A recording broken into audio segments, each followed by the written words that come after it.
पुरंदर विमानतळ प्रश्नावरून शेतकरी आक्रमक। जमिनीच्या ड्रोन सर्वेला विरोध करत शेतकरी रस्त्यावर।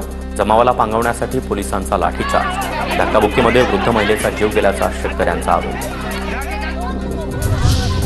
महिलेचा मृत्यू पोलीस मारहाणीमध्ये नाही। आंदोलकांकडून पोलिसांवर हल्ला करण्याचा प्रयत्न झाल्यानं स्वसंरक्षणासाठी लाठीचार्ज।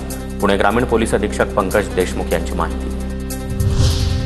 शिर्डी साईबाबा मंदिराला बॉम्ब न उडवून देण्याची मेलद्वारे धमकी। साईबाबा संस्थांची सुरक्षा यंत्रणा तसंच पोलीस यंत्रणा देखील अलर्ट मोडवर। धाराशिवमध्ये ड्रग्जबाबत जनजागृतीसाठी डीपीडीसीतून 9 कोटीचा निधी। पालकमंत्री प्रताप सरनाईक यांच्याकडून निधीला मान्यता। तुळजापुरातील ड्रग्ज प्रकरणाच्या पार्श्वभूमीवर जनजागृती करण्यात येणार। एजाज खानला राष्ट्रीय महिला आयोगाची नोटीस। अश्लील कार्यक्रम प्रसारित केल्याप्रकरणी उल्लू ॲपच्या निर्मात्यांना देखील नोटीस। तर मुंबई पोलिसांनी एजाज खान विरोधात गुन्हा दाखल केला।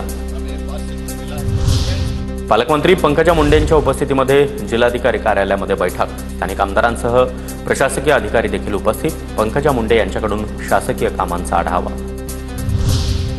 विदर्भामध्ये 2 महिन्यामध्ये 56 उष्माघाताचे रुग्ण।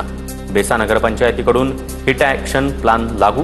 ठिकठिकाणी पिण्याच्या पाण्याची सोय, त्याचबरोबर कामगारांसाठी गाईडलाईन जारी। नागपूर, वर्धा, गोंदियामध्ये जोरदार अवकाळी पावसानं नागरिकांची तारांबळ। वादळी वाऱ्यासह गारांचा पाऊस। गोंदियामध्ये विद्युत खांब पडल्यानं एका बैलाचा मृत्यू, तर काही ठिकाणी छत कोसळून दुर्घटना।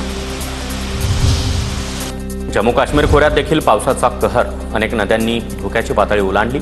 अतिवृष्टीमुळे आतापर्यंत 8 जणांचा मृत्यू। दक्षिणेकडच्या राज्यांमध्ये उष्णतेची लाट असताना उत्तर भारतामध्ये मात्र पावसाचा कहर।